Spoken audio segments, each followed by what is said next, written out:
నమస్తే, welcome to hash tag you. నేను మీ Rajesh. So ఇప్పుడు తెలంగాణ రాష్ట్ర రాజకీయాల్లో ఎమ్మెల్యే మాగంటి గోపీనాథ్ హాస్పిటల్లో ఉన్నారు అని తెలిసి తీవ్ర అస్వస్థకు గురయ్యారని తెలిసినటువంటి నేపథ్యంలో బీఆర్ఎస్ శ్రేణులు అన్ని కూడా ఆందోళన వ్యక్తం చేస్తున్నాయి. ఇప్పటికే హరీష్ రావు అక్కడే ఉండి కొంత పరిస్థితి సమీక్షిస్తున్నాడు. మరోవైపు కొంత కేటీఆర్ అమెరికాలో ఉండటం, మరోవైపు కొంతమంది ఎమ్మెల్యేలు బీఆర్ఎస్ పార్టీ నాయకులందరూ కూడా ఏజీ హాస్పిటల్ దగ్గర కొంత ఎప్పటికప్పుడు ఆరోగ్యం కొంత సమీక్షిస్తున్నటువంటి పరిస్థితి. కానీ ఇక్కడ కొసమేరపు ఏంటంటే బతికున్నటువంటి వ్యక్తిని, అస్వస్థగా ఉన్నటువంటి వ్యక్తిని కూడా చనిపోయారంటూ కూడా కొంత ప్రచారం విస్తృతంగా నిన్న సాయంత్రం చేశారు. కానీ దాన్ని కొంత ఖండించే ప్రయత్నం బీఆర్ఎస్ పార్టీ చేసింది. అయితే ఇక్కడ సీన్ కట్ చేస్తే కొసమేరపు ఏంటంటే కేటీఆర్ భార్య శైలిమ కూడా ఏజీ హాస్పిటల్కి వెళ్ళి పరామర్శించారు, అక్కడే ఉన్నారన్నట్టుగా కొంత ప్రచారం జరుగుతుంది. మరోవైపు ఆయన ఏజీ హాస్పిటల్స్ కూడా ఇప్పటిదాకా మాగంటి గోపీనాథ్ ఆరోగ్య పరిస్థితి మీద హెల్త్ బులెటిన్ కూడా ఇంకా రిలీజ్ చేయనటువంటి నేపథ్యం. ఇదే కొంత అనుమానం తావిస్తుంది. మాట్లాడదాం. మనతో పాటు సీనియర్ జర్నలిస్ట్ విశ్లేషకులు జకీర్ గారు మనతో పాటు జాయిన్ అవుతున్నారు. డిస్కస్ చేద్దాం. సార్ నమస్తే. సార్, మాగంటి గోపీనాథ్ పరిస్థితి అత్యంత విషమంగా ఉందనే ప్రచారం వార్తలు వినిపిస్తోంది. ఆయన ఆసుపత్రి పాలయ్యారు, ఏజీలు చికిత్స పొందుతున్నారు. ఏం జరుగుతోంది అనేది కొంత ఒక డైలమా కొనసాగుతుంది. ఏంటి ఆయన ఆరోగ్య పరిస్థితి, ఎందుకు ఏజీ ఇప్పటిదాకా హెల్త్ బులెటిన్ విడుదల చేయలేదు, ఏం జరుగుతుంది అంటే? ఇప్పుడు ఏజీ హాస్పిటల్ వాళ్ళే దీనికి జవాబు చెప్పాలి. ఎందుకంటే ఇప్పుడు ఒక బీఆర్ఎస్ పార్టీ సిట్టింగ్ ఎమ్మెల్యే, ఆయన జూబ్లీహిల్స్ ఎమ్మెల్యే, ప్రైమ్ ఏరియా పైగా. సరే ఏరియా అయినప్పటికీ కూడా ఒక ఎమ్మెల్యేగా ఉన్న వ్యక్తి ఆ తీవ్ర అస్వస్థకు గురై, అంటే కార్డియాక్ అరెస్ట్ లాంటిది జరిగి హాస్పిటల్లో అడ్మిట్ అయిన తర్వాత ఆ హాస్పిటల్ మేనేజ్మెంట్ బాధ్యత ఏంటంటే తప్పనిసరిగా ఆయన విఐపి కనుక, ఆయన ప్రజాప్రతినిధి కనుక ఆయన ఆరోగ్య పరిస్థితికి సంబంధించి హెల్త్ బులెటిన్ రిలీజ్ చేయాలి. మరి ఆయన 24 hours అయిపోయింది నాకు తెలిసి, ఇప్పటిదాకా ఎటువంటి హెల్త్ బులెటిన్ రిలీజ్ చేసిన దాఖలాలు ఏమీ లేవు. హెల్త్ బులెటిన్ విడుదల చేయకపోవడానికి వెనుక కారణాలు ఏంటనేది మనకు తెలియదు. అన్లెస్ ఏజీ హాస్పిటల్ సంబంధించిన వాళ్ళు చెప్పాలి. అంటే ఇప్పుడు రకరకాల కథనాలు ఎందుకు వస్తున్నాయంటే, ఇప్పుడు వాళ్ళు కనుక ఇమ్మీడియట్గా హెల్త్ బులెటిన్ రిలీజ్ చేసి ఉన్నారనుకోండి, ఐ మీన్ అడ్మిట్ చేసిన వెంటనే ఆయన కండిషన్ ఏంటి, అంటే ఆయనను ఏ కండిషన్లో తీసుకొచ్చారు, దెన్ మేము చేసిన ట్రీట్మెంట్ ఏంటి, తర్వాత కోలుకున్న పరిస్థితి ఏంటి, అండ్ బాడీ అంటే ఆయన ఎట్లా రెస్పాండ్ అవుతున్నాడు మనిషి, అంటే అడ్మిట్ అయిన వ్యక్తి, దీనికి సంబంధించి కనుక వాళ్ళు అఫీషియల్లీ ఒక స్టేట్మెంట్ రిలీజ్ చేసి ఉంటే, ఒక బులెటిన్ రిలీజ్ చేసి ఉంటే, ఇప్పటికే కొన్ని టీవీ ఛానల్స్లో లేకపోతే కొన్ని పత్రికల్లో ఎస్టర్డే కొన్ని డిజిటల్ పేపర్స్లో వాటిలో వెబ్సైట్స్లో కూడా మాగంటి గోపీనాథ్ గారు మరణించినట్టుగానే చెప్పేశారు వాళ్ళు. ఆ తర్వాత సరే వాళ్ళు మళ్ళీ వాళ్ళ కుటుంబ సభ్యుల నుంచి అట్లాగే హరీష్ రావు నుంచి మరికొంతమంది నుంచి స్టేట్మెంట్స్ వచ్చిన కారణంగా, వాళ్ళు మీడియాతో క్లారిటీ ఇచ్చిన కారణంగా దాన్ని వాళ్ళు కొంతమంది సర్దిద్దుకోవడం, లేకుంటే వాటిని పెట్టిన పోస్టులను డిలీట్ చేయడం, ఇవన్నీ జరిగాయి. బట్ ఇక్కడ మళ్ళీ నాకు వచ్చే డౌట్ ఏంటంటే, ఇప్పుడు హాస్పిటల్లో కార్డియాక్ అరెస్ట్ అయిన సందర్భంగా తీసుకెళ్లారు అని చెప్తున్నారు. సిపిఆర్ వంటి కొన్ని ఏవైతే ఉన్నాయో వైద్యపరమైన చికిత్స జరిగిన తర్వాత పరిస్థితి విషమంగా ఉన్న కారణంగా వెంటిలేటర్పై ఉంచారని కూడా వార్తలు వస్తున్నాయి. ఆ తర్వాత మంత్రి శ్రీధర్ బాబు వెళ్ళి పరామర్శించాడు. అంతకుముందు హరీష్ రావు, ఆ తర్వాత ఖమ్మం నాయకుడు ఎవరు నామ నాగేశ్వరరావు, వీళ్ళంతా వెళ్ళి పరామర్శించారు. బీఆర్ఎస్ పార్టీకి సంబంధించి చాలా మంది ఎమ్మెల్యేలు, నాయకులు, మాగంటి గోపీనాథ్తో పరిచయం ఉన్న వాళ్ళు చాలా మంది ప్రముఖులు వెళ్ళారు, పరామర్శించారు. అక్కడ ఉన్న మాగంటి గోపీనాథ్ కుటుంబ సభ్యులను కూడా పరామర్శించారు, మాట్లాడారు. ఇదంతా బాగానే ఉంది. కానీ ఇక్కడ డౌట్ ఏంటంటే, అంటే డౌట్ అనుమానం ప్రచారం ఏంటంటే, కేటీఆర్ అమెరికాలో ఉన్న సందర్భంగా మరి కేటీఆర్ భార్య శైలిమ ఉందా అక్కడ ఏజీ దగ్గర, అక్కడ పరిస్థితి సమీక్షిస్తున్నారు, లేకుంటే ఎందుకుంది అనే ఒక చర్చ జరుగుతుంది. ఎందుకంటే గతంలో ఏ హాస్పిటల్కి వెళ్ళినటువంటి కేటీఆర్ భార్య ఇవాళ మాగంటి గోపీనాథ్ చికిత్స పొందుతున్న సందర్భంగా, విషమంగా ఉన్న సందర్భంగా ఎందుకు అక్కడ ఉన్నారు అనేది ఒక డౌట్. అయితే ఇప్పుడు కేటీఆర్ వైఫ్ శైలిమ గారు అక్కడికి వెళ్ళి ఆ కుటుంబ సభ్యులను ఓదార్చడం కానీ, ఆ కుటుంబ సభ్యులకు పార్టీ అండగా ఉంటుంది, అట్లాగే కేటీఆర్ గారు అండగా ఉంటారని చెప్పడానికి ఆమె ఉన్నట్టుగా ఒక సమాచారం వస్తుంది. అండ్ మరొక సమాచారం ఏంటంటే, ఇప్పుడు మాగంటి గోపీనాథ్ కొడుకు, కేటీఆర్ కొడుకు హిమాంశు, వీళ్ళిద్దరు కూడా ఇక్కడ హైదరాబాద్లో ఓక్ రిడ్జ్ స్కూల్లో కలిసి చదువుకున్నారు కనుక ఆ రకమైన సంబంధాలు కూడా రిలేషన్స్ ఉన్నాయని కూడా చెప్తున్నారు. So what ever it is, ఇప్పుడు బీఆర్ఎస్ పార్టీ వరకు కేటీఆర్ ఐ థింక్ శుక్రవారం రాత్రి కల్లా హైదరాబాద్ చేరుకునే అవకాశం ఉంది. గురువారం సాయంత్రం ఆయన అమెరికా నుంచి బయలుదేరాడు. వచ్చిన తర్వాత బహుశా మరింత క్లారిటీ వచ్చే అవకాశం ఉంది.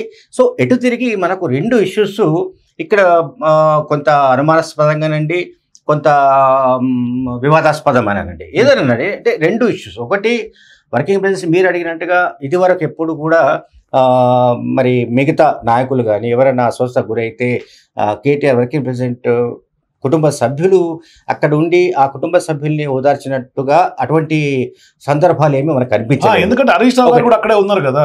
హరీష్ రావు ఓకే. సో అంటే మహిళగా నేను చెప్పాను, ఇప్పుడు ఆయన భార్య పిల్లలు ఉంటారు కనుక వాళ్ళను ఉమెన్గా ఆమె వెళ్ళి పరామర్శించినట్టుగా మనం అనుకోవచ్చు, ఓదార్చినట్టుగా భావించవచ్చు.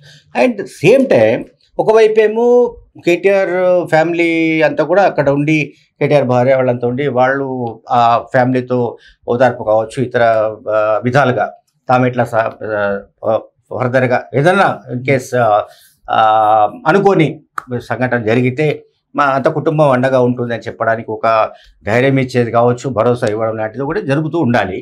అండ్ ఏజీ హాస్పిటల్ అంటే ఇప్పుడు ఇవాళ హైదరాబాద్లో సంపన్నుల హాస్పిటల్, సంపన్నులకు ఏదన్నా చిన్నది కాలికి మనం ముళ్ళు గుచ్చుకున్నా ఏజీ హాస్పిటల్కు పరిగెత్తడం అనేది మనం చూస్తున్నాం. ఏది AG hospital. So AG hospital అనేది చాలా కాస్ట్లీ హాస్పిటల్, అది కార్పొరేట్ హాస్పిటల్.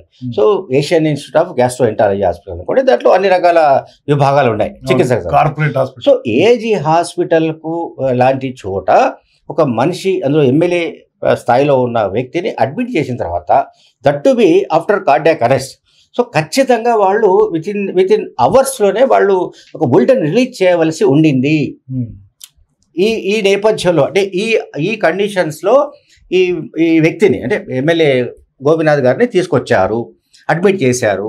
సో మేము ఈ చికిత్సలన్నీ చేశాము, ఫర్దర్గా కండిషన్ ఇట్లా ఉంది అని చెప్పాలి. ఇప్పుడు మంత్రి శ్రీధర్ బాబు ఏం చెప్పారు, బయటకు వచ్చి వాళ్ళ కుటుంబాన్ని వాళ్ళు గోపీనాథ్ని పరామర్శించి బయటకు వచ్చి మీడియాతో ఆయన చెప్పింది ఏంటంటే ఆల్మోస్ట్ నిన్నటి కంటే అంటే అడ్మిట్ చేసిన దానికంటే ఇవాళ గురువారం కంటే శుక్రవారం కొంత బెటర్గా ఉంది, 40% బెటర్మెంట్ ఉంది ట్రీట్మెంట్లో, బాడీ ఆయన రెస్పాండ్ అవుతున్నాడు, చికిత్సకు రెస్పాండ్ అవుతున్నాడు మాగంటి గోపీనాథ్ అని ఆయన మీడియాకి చెప్పాడు.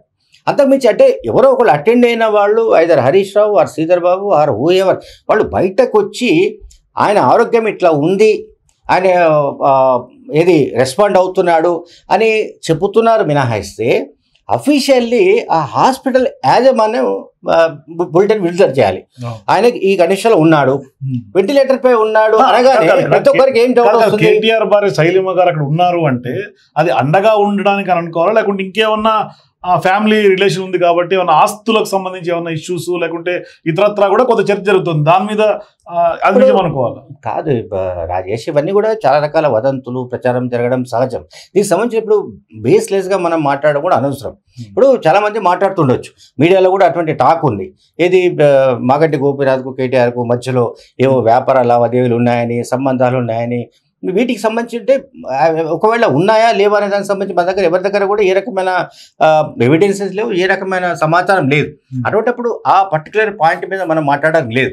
అదని టుడే మనం మాట్లాడగలిగింది ఏంటంటే కేటీఆర్ ఆయన నిజం అనుకోవాలా లేకుంటే మనం కేవలం ప్రచారంగా కొట్టిపారేయాలి? అది ప్రచారమేనండి, అది వదంతులుగానే కొట్టిపారాలి. దాంట్లో నాకు తెలిసి ఒకవేళ ఉన్నా కూడా ఇఫ్ ఇన్ కేస్ ఒకవేళ మాగంటి గోపీనాథ్కి అట్లాగే కేటీఆర్కు మధ్యలో అటువంటిది ఏదైనా లావాదేవీల వ్యవహారాలు ఇంకేమైనా వాట్ ఎవర్ ఇట్ ఇస్ ఏది ఉన్నా కూడా అది బయటకు వచ్చే అవకాశం ఏమీ లేదు. అది కేటీఆర్ అదే వాళ్ళ మధ్య ఏముందో ఏం లేదో మనకి ఎవరికి తెలియదు. సో అటువంటి బేస్లెస్ ప్రచారం దాని మీద డిపెండ్ అయ్యి మనం ఏం మాట్లాడడానికి లేదు. కానీ అదంటుడే మనం మాట్లాడగలిగింది ఒకటే, ఏజీ హాస్పిటల్ వాళ్ళు ఎందుకు మెడికల్ బులెటిన్ రిలీజ్ చేయడం లేదు, దాని వెనుక రీజన్స్ ఏంటి, ఎవరు ఆపమని చెప్తున్నారు, ఎవరు ఆపమని చెప్తున్నారా, లేకుంటే ఇప్పుడు వెంటిలేటర్ పై ఉన్నాడని మాత్రం కన్ఫర్మ్డ్గా అందరికీ తెలుస్తుంది ఆ విషయం. పోయిన వాళ్ళు చెప్తున్నారు, వచ్చిన వాళ్ళు చెప్తున్నారు, కానీ ఆ వెంటిలేటర్ పై ఎందుకు ఉంచవలసి వచ్చింది? సో వెంటిలేటర్ దాకా ఒక మనిషిని తీసుకెళ్ళడం అంటే ఆల్మోస్ట్ అది చివరి దశ అనే ఒక పర్సెప్షన్ మనందరికీ ఉంటుంది ఇన్ జనరల్గా. సో వెంటిలేటర్ పైన ఉంచడానికి సంబంధించిన కారణాలు ఏంటి? సో వెంటిలేటర్ పై ఉన్న వ్యక్తి కోలుకోవడానికి ఎంత సమయం పట్టవచ్చు? కొంతమంది కోలుకునే అవకాశం ఉంది. సో ఆ విషయం ఎవరు చెప్పాలి? ట్రీట్మెంట్ ఇస్తున్న డాక్టర్ల బృందం చెప్పాలి, మేము ఈ ట్రీట్మెంట్ ఇస్తున్నాము, వెంటిలేటర్ పై ఉన్నప్పటికీ కూడా కోలుకునే అవకాశాలు ఉన్నాయని చెప్పాలి. సో ఇక్కడ ఏంటంటే ఏజీ హాస్పిటల్ యాజమాన్యం ఎప్పుడైతే మెడికల్ బులెటిన్ రిలీజ్ చేయదో, ఎప్పటిదాకా రిలీజ్ చేయదో అప్పటి వరకు ఈ ఊహాగానాలకు వదంతులకు ప్రచారానికి అంతుపొంతు లేకుండానే సాగుతుంటాయి. Thank you sir. సో మొత్తం మీద మీరు కూడా మాగంటి గోపీనాథ్ ఆరోగ్యం గురించి అట్లాగే కేటీఆర్ భార్య శైలమ ఎందుకుంది అట్లాగే మరి మెడికల్ బులెటిన్ ఎందుకు రిలీజ్ చేయట్లేదు? మీకున్నటువంటి అభిప్రాయాలు మీ కింద కామెంట్స్ తెలియజేయండి. మనం కూడా కోరుకుందాం మాగంటి గోపీనాథ్ త్వరగా కోలుకోవాలని కూడా. For more videos please watch #.